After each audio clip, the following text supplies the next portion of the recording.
Why have this when you can get a great-looking, cost-effective job like this with Arlington's TV Bridge kit? It includes 2 power low-voltage combo boxes and all the connections you need to install a flat-screen TV beautifully in an existing wall. Fast, easy, and convenient, TV Bridge saves time and money and looks good too.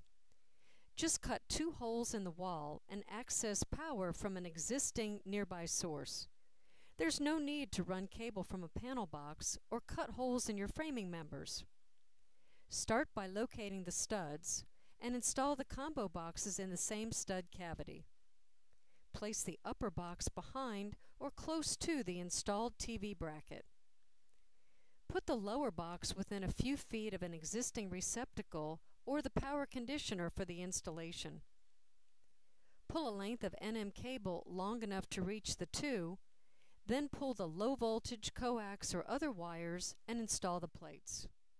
Arlington's TV Bridge kit gives you everything you need to quickly and easily install the 2 combo boxes and make the connections to an existing power source or conditioner.